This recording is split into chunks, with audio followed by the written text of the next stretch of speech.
42, versículo 1, 2 e 3. Todos encontraram, irmãos? Eis aqui o meu, a quem sustenho, o meu eleito, a quem se compraz a minha alma. Pus o meu espírito sobre ele. Juízo produzirá entre os gentios. Não clamará, não se exaltará, nem fará ouvir a sua voz na graça. A cana trilhada não quebrará, nem apagará o pavio que fumega. Em verdade, produzirá juízo. Pode tomar os vossos assentos. Eu convido a você estar atento à palavra de Deus nesta noite. Sempre eu digo, irmãos, porque eu não só prego a palavra, eu ouço, eu gosto de ouvir, de aprender. Todas as terças-feiras que o nosso irmão Diago me deu um ensinamento, eu estava aqui aprendendo com ele. E nessa condição eu vejo que nós encontramos dificuldade ao vir à casa de Deus, mas encontramos dificuldade para entender as coisas. É capaz de nós estarmos sentados, você está aí sentado, eu estar aqui falando, eu olhando para você, eu achar que você está entendendo, prestando atenção na palavra, e sua cabeça está tão longe. Você está pensando nas causas, nos problemas, em outras situações. Isso não é louvável. Então procure concentrar, procure prestar atenção, procure entender. Qualquer pensamento que venha tirar você daqui, repreende ele, que não é de Deus. Deus quer que você ouça a palavra dele nesta noite. Entenda. A Bíblia diz em 1 João capítulo 5, versículo 19, que o mundo jaz no maligno. Preste atenção, que versículo é esse? O mundo jaz no maligno. Isso significa o que, pastor? Isso significa que a humanidade afastada de Deus está sob o controle, sobre o domínio do maligno, do mal. Esse mundo jaz no maligno. E por isso que nós, como povo de Deus, temos que ter discernimento a respeito das coisas. Porque o sistema do mundo, Satanás está por trás de muitas coisas, irmãos. Eu vou falar alguns exemplos, como a moda. Nós temos que vigiar, porque tem moda que não vem de Deus. Tem moda que é fabricada por pessoas que têm a vida consagrada a demônios. E elas criam modelos de roupas para prejudicar as pessoas. Por exemplo, vocês lembram de uma roupa feminina que chamava assim: tomara que fique, tomara que caia. Imagina a sua filha, uma jovem, decente, moral, usar uma roupa dessa. Tomara que caia. Então tem coisas que o mundo, a Bíblia fala, jaz no maligno, e nós temos que estar atentos, sabe por quê? Porque senão as coisas vêm, a moda vem, nós aderimos ela, e achando que estamos agradando a Deus, estamos seguindo o maligno. Por isso que nós precisamos entender, conhecer a Deus, e saber dessa verdade. O texto diz que o mundo jaz no maligno. Muitos estão sob o domínio do mal. A criação de Deus, que decidiu se afastar de Deus, que não querem servir o Senhor, está sob o domínio do mal. E com isso estão sendo o quê? Humilhada, maltratada, destruída, envergonhada, rebaixada, oprimida. Não fique pensando vocês, se um dia vir na mente de vocês, que o inimigo lá fora quer honrar vocês, porque é mentira. Que o inimigo lá fora quer exaltar vocês, que não é verdade. Ele pode até fazer uma proposta temporária, mas a intenção dele mesmo, para comigo e para com você, é tudo isso: é nos humilhar, é nos maltratar, é nos oprimir, é nos destruir, é nos rebaixar, é nos envergonhar. Contrário a ele, existe um Deus grande que quer te abençoar.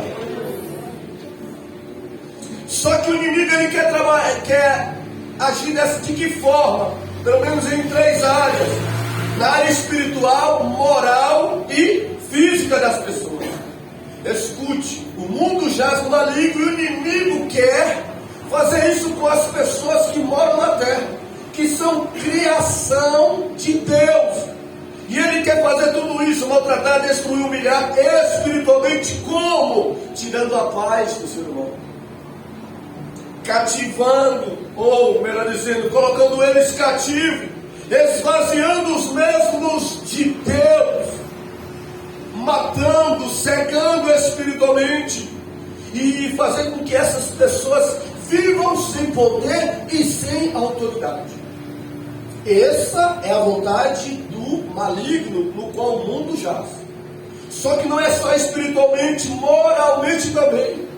Esse mundo que jaz no maligno trabalha de uma forma moral na vida das pessoas, da sociedade, fazendo o que? Produzindo o que?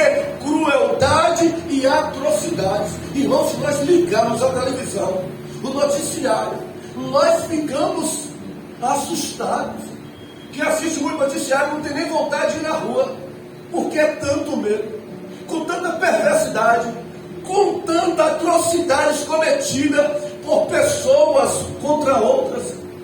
E isso, o inimigo vai agindo, vai trabalhando, e muitos perdem até fé em Deus com tudo isso que acontece. Ele trabalha de uma forma espiritual, moral, causando crueldades, atrocidades, indecências e coisas abomináveis. Você vê o ser humano praticando, irmãos, coisas, atitudes que nós ficamos pasmos. Alguns chegam a dizer que o ser humano tem que ser estudado, porque comete cada atrocidade, filhos matando pais, irmãos que foram criados um do lado do outro, cometendo essas práticas, pais matando filhos, ainda crianças, cometendo impurezas e coisas depravadas, ao ponto de mulher se relacionar com mulher, homem se relacionar com homem. Isso é algo, irmãos, terrível. Isso é depravado, atitudes abomináveis aos olhos de Deus, como Levítico diz, que o homem que se deitar com outro, isso é abominável aos olhos do Senhor. Mas para a sociedade no que nós estamos vivendo, parece que é normal. Mas isso é tudo por conta daquele que está no controle do mundo, do sistema. O mundo jaz no maligno. Mas além do maligno agir na vida das pessoas, da criação de Deus, de uma forma espiritual, de uma forma moral, mas também ele age na aparência, na forma física, com doenças, com deformações, com escravidões, com vícios malignos, vícios de drogas naturais e sintéticas, com prostituições. E tudo isso o inimigo vai realizando e fazendo na vida do ser humano coisas abomináveis. É por isso que eu e você, como pregador da palavra de Deus, temos que pregar a Bíblia. Por isso que eu e você, como ouvinte da palavra de Deus, nós não podemos ser influenciados pelo sistema deste mundo, porque esse sistema jaz no maligno. E a palavra de Deus não está ultrapassada. Ela é a verdade de Deus. Ela foi no passado, ela continua sendo hoje e continuará sendo amanhã. A verdade de Deus para as nossas vidas. E com toda essa ação do inimigo sobre o mundo, sobre a vida das pessoas, as pessoas vão perdendo a sua dignidade. Homens e mulheres perdendo a sua dignidade, a sua honra, o seu respeito, a sua beleza por conta disso, irmãos. Basta você sair pela manhã, não precisa nem ir para uma capital. Sai encontrar com homens profissionais, homens chefes de famílias, homens que foi tirada a sua dignidade, o seu respeito, a sua honra pelo vício das drogas. Como me deparei com semana passada com um, e falando para ele Jesus, ele me falou da honra que ele tinha. Tomava conta de um povo. Deus havia levantado, dado autoridade, e ele perdeu tudo isso pelo vício das drogas. Sabe onde ele estava, irmãos? Morando na rua. Morando na rua, dormindo nos becos e valados desta cidade. Olha como o inimigo faz com o ser humano. Deus querendo honrar, Deus dando respeito, dando honra, mas o inimigo querendo tirar tudo isso e colocar o ser humano na sarjeta, tirando a dignidade, honra e o respeito de mulheres, fazendo as mesmas, irmãos, cometerem coisas abomináveis. E essa é a realidade da sociedade distante, afastada de Deus, porque o mundo jaz no maligno. Vivendo nesta condição, a humanidade precisa ser salva. A humanidade precisa de redenção. A humanidade precisa de restauração. A humanidade precisa de ajuda do alto. A humanidade precisa de ajuda dos céus. A humanidade precisa de ajuda de Deus, que é grande, que pode fazer todas essas coisas.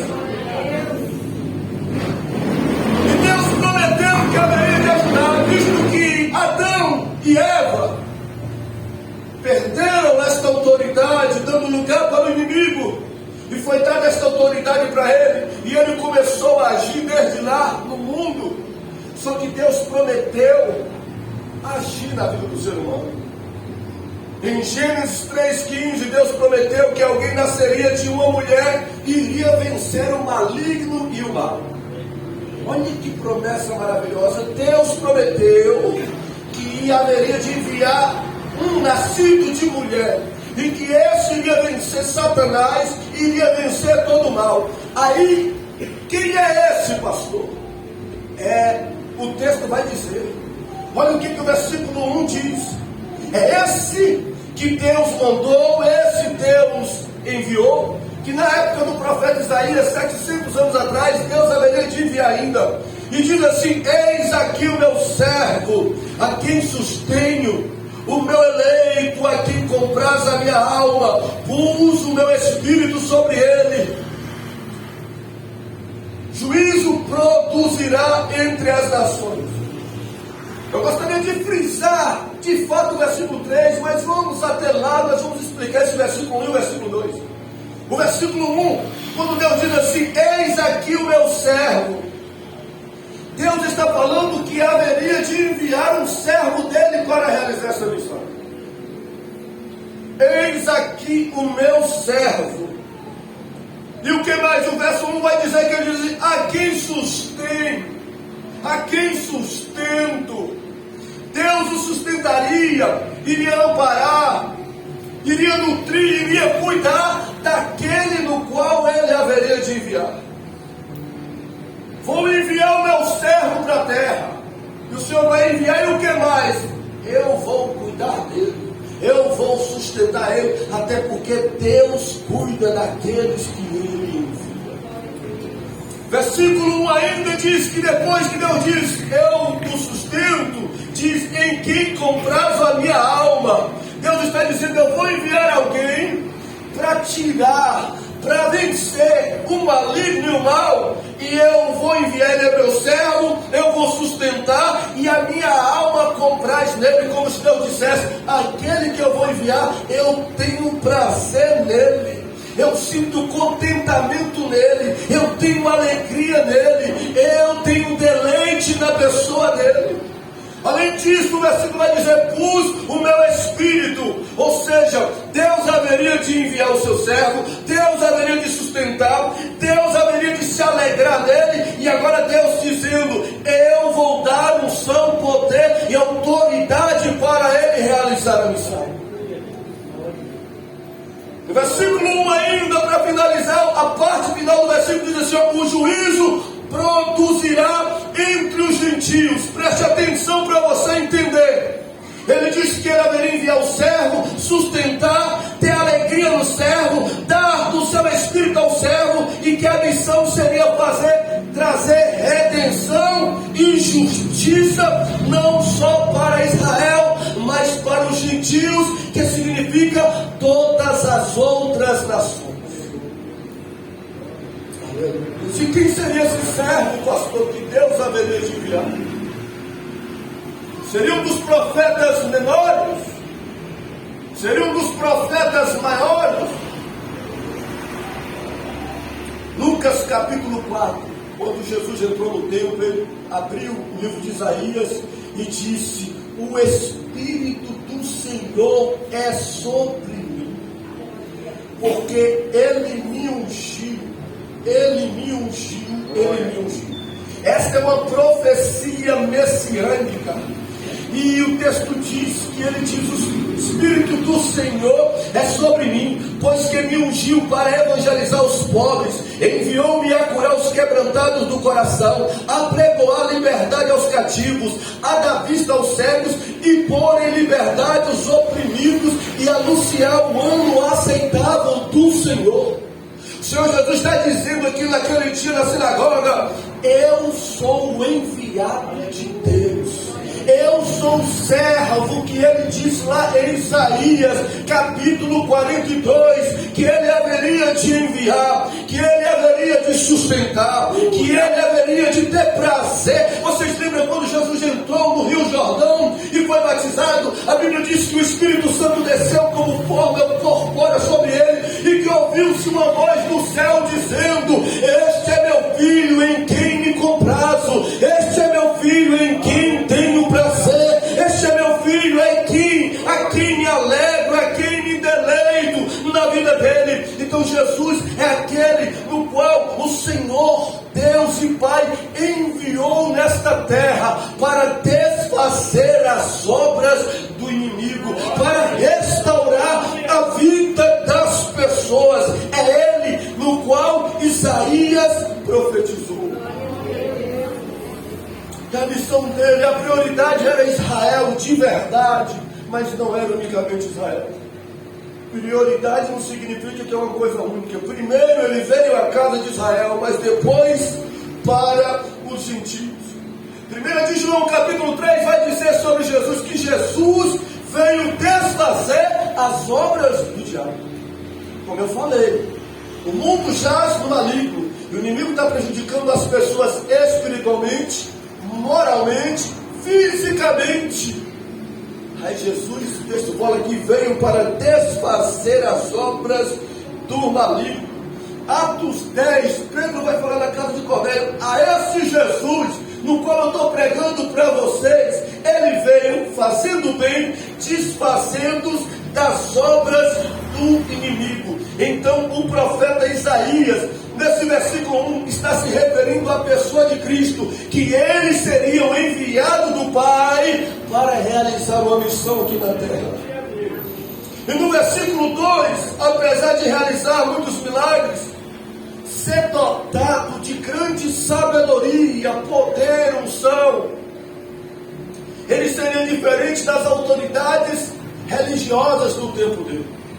Preste atenção, Isaías vai falar que Jesus seria diferente, mesmo sendo dotado de sabedoria, mesmo sendo usado pelo Espírito Santo, que até isso ele foi humilde, se sujeitar a ser usado pelo Espírito Santo, sendo ele Deus. Ele vai dizer assim no versículo 2: não clamará, não se exaltará, nem fará ouvir a sua voz na praça. Isto mostra a mansidão e a humildade de Jesus. Ele não veio clamar atenção para si, e nem buscar glória humana.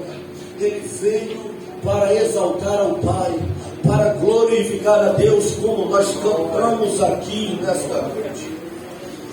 O versículo ainda vai dizer, o versículo 2, nem fará ouvir a sua voz na praça. Isso significa que ele não buscaria reconhecimento público e nem popularidade, diferente dos religiosos da época.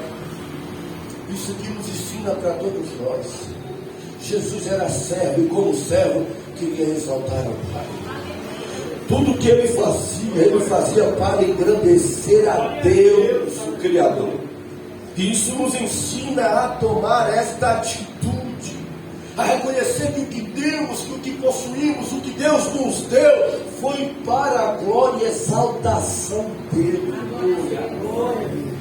No versículo 3, onde nós iremos nos deter, vai dizer assim: ele não esmagará o quê? Me acompanhe na Bíblia de vocês, por gentileza. Ele não esmagará, ou a cana quebrada não quebrará, ou a cana trilhada não quebrará. Ele não esmagará, é outra tradução, a cana quebrada. Cana quebrada, ou trilhada, ou trincada, ou danificada. Representa uma classe de pessoas, irmãos. Quando ele diz assim, olha, a cana, ele não esmagará a cana quebrada. Isso aqui representa uma classe de pessoas. Essa cana quebrada, na época de Israel, era como o bambu. Vocês conhecem o bambu? Que ele é oco por dentro, porém ele é flexível e ele é resistente. E o bambu tinha algumas funções, irmãos, como na fabricação de armas, de arcos, de flechas, usava-se o bambu. Na ajuda da construção das casas, também se usava bambu. O bambu também era um instrumento de pesca e vara de pescar peixe. O bambu também era um instrumento de música e de utensílios. Então o bambu, ele era recheado de utilidades. Porém, escute, porém, quando o bambu trincava, rachava, escalava, perdia o seu valor. Para muitas pessoas, o bambu, quando trincado, era jogado fora, era pisado, era quebrado e destruído. Ninguém queria bambu trincado, ele perdia o seu valor.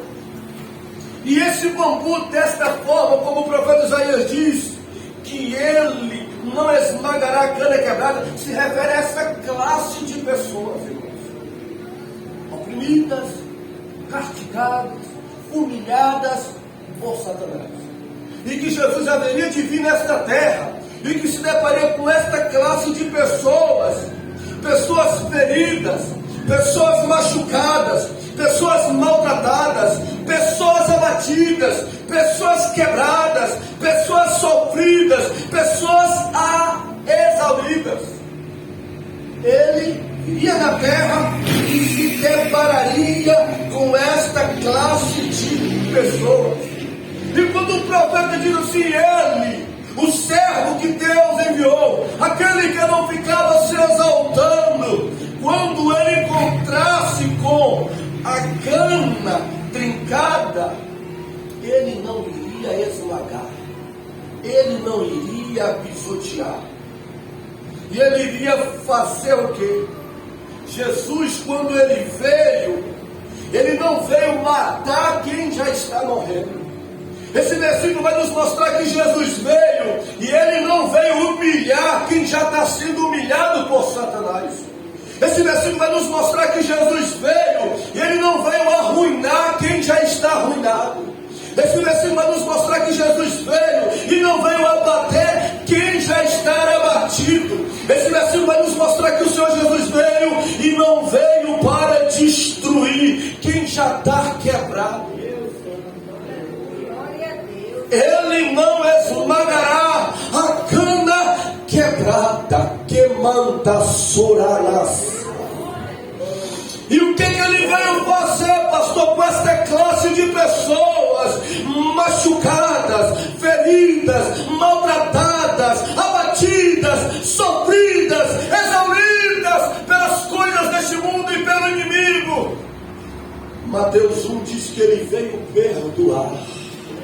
Lucas 19 diz que ele veio salvar. 2 Timóteo 2 diz que ele veio fazer delas vasos de honra. Salmo 113 diz que ele veio levantar elas e colocar elas sentada mais os príncipes. João capítulo 12 diz que ele veio honrá-las. Mateus 17 diz que ele veio restaurar. Ele veio para isso, o Messias.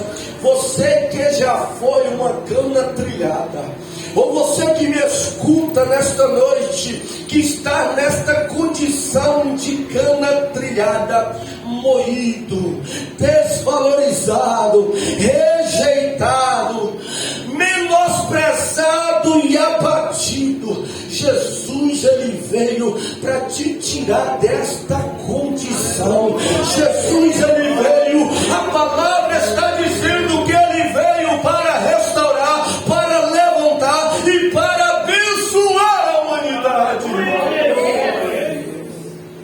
Aí eu fico a pensar, não podemos abrir mão dele, não podemos recusar o trabalho dele sobre as nossas vidas. Quantos de nós aqui, que já foi uma cana trilhada, que não tinha valor para a sociedade? Quantos em Tapetinga, na Bahia, no Brasil e no mundo, que já foi como uma cana trilhada, sem valor, sem credibilidade para a família, para a sociedade? E Jesus veio, ele não veio para piorar a nossa situação, mas ele veio para nos resgatar, para nos restaurar e para nos levantar e abençoar.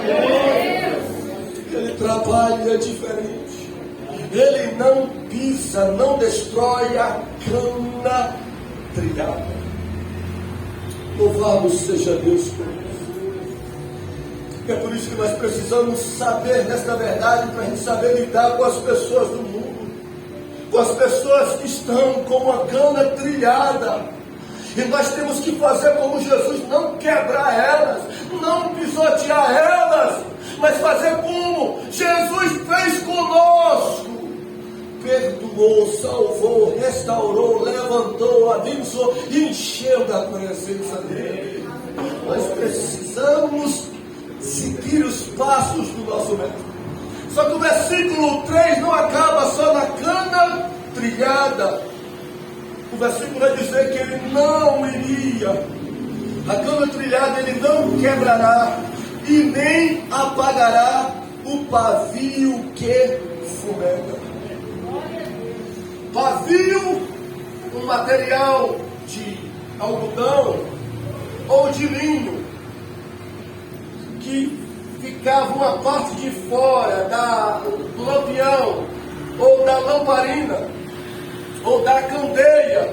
Ficava uma parte por fora e outra parte por dentro. A parte que ficava por dentro tendo contato com o querosene, ou com o azeite, ou com a gasolina ou diesel, seja lá o que for.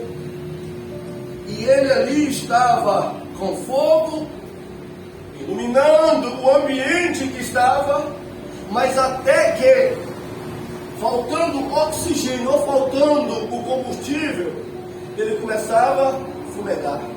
E aquele fogo que clareava começava a diminuir, da lamparina, da candeia. E quando começasse a diminuir o fogo, começava a sair mais fumaça, aquela fumaça desagradável. E olha o que o profeta Isaías vai falar, que primeiro, versículo 1, o servo de Deus, versículo 2, que não se exaltava, versículo 3, que não vai trilhar ou quebrar a cana trilhada, ele não apagaria o pavio que está fumegando.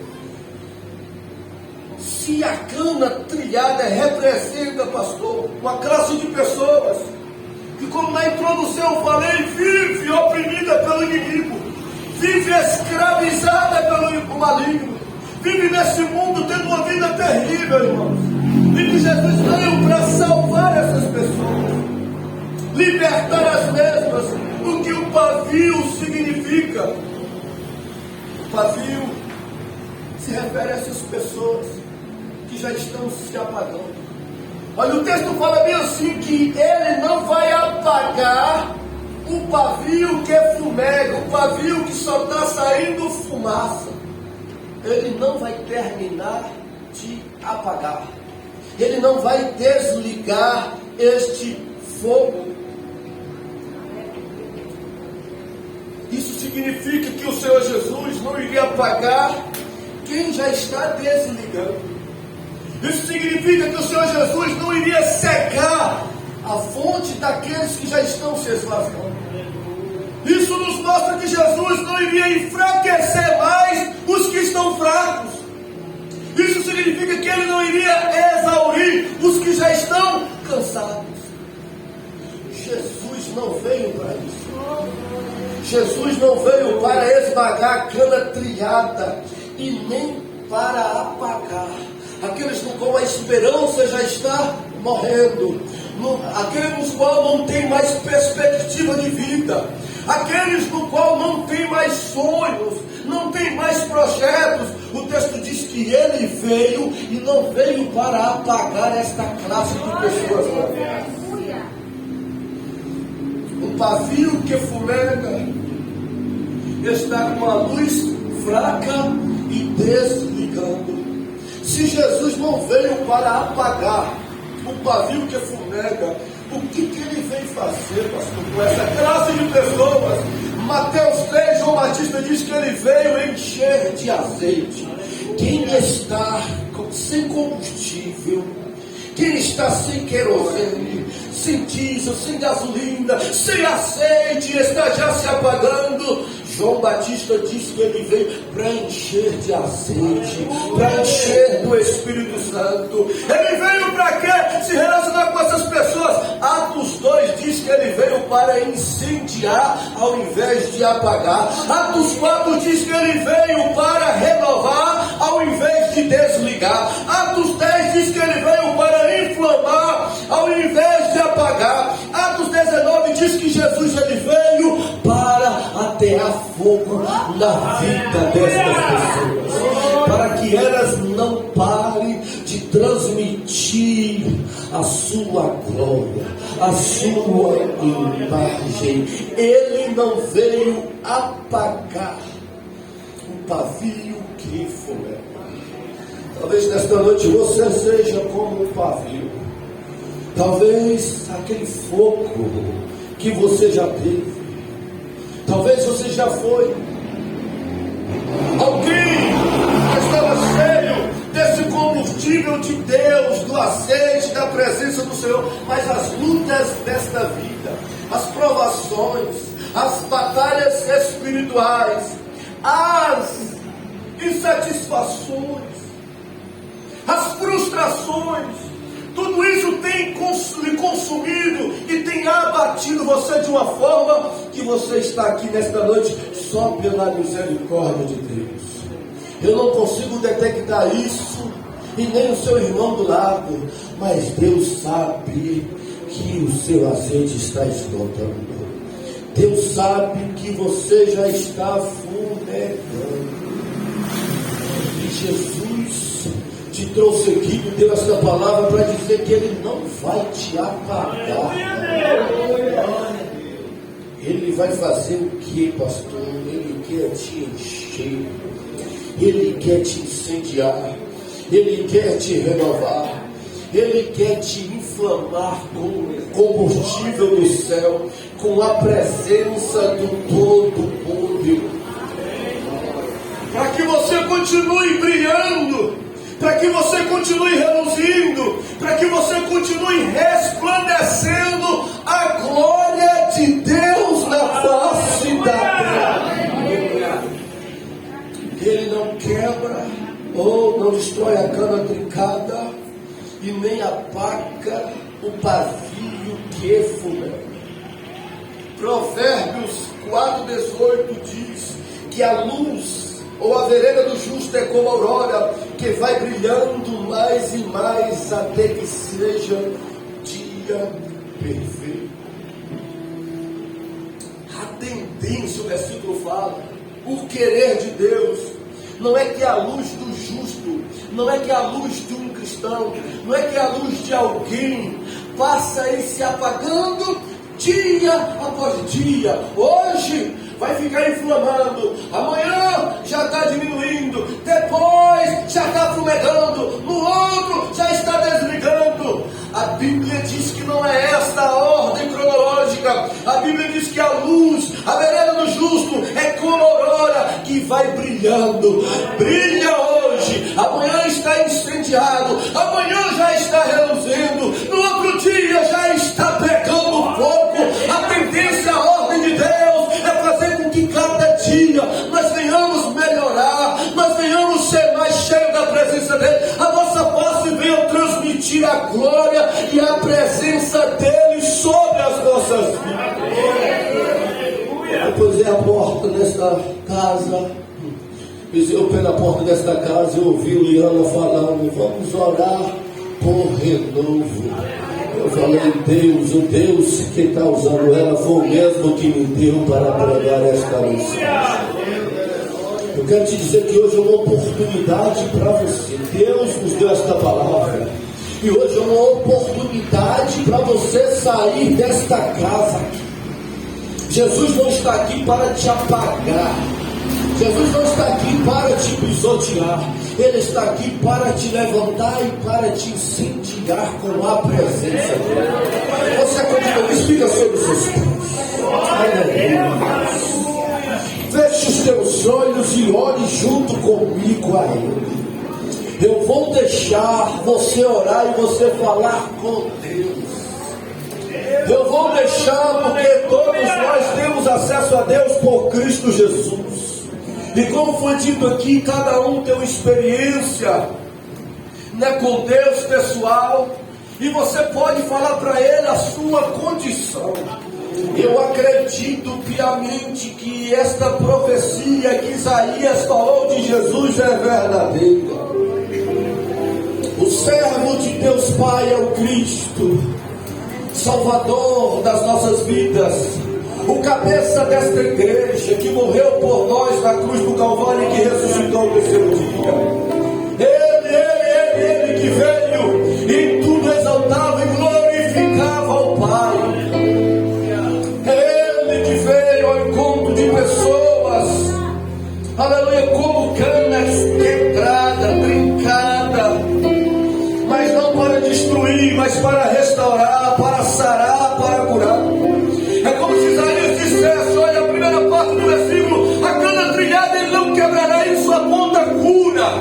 Jesus, quando se depara com essas pessoas, ele não pisa, ele não destrói, mas ele cura e restaura. E com as outras que representam e simbolizam o pavio que fumega, ele não desliga e não apaga, mas ele renova elas espiritualmente. Chamando a calabanda, irá chore de calabanda. Deus que é grande está aqui. Mesmo você sendo tão pequeno, mesmo nós sendo tão incapazes, mesmo nós sermos tão falhos, mas Ele que é grande, perfeito e poderoso está aqui. Aleluia, para restaurar, para nos curar, para nos renovar, para nos incendiar com o seu Espírito. Olha Ele, fecha os teus olhos.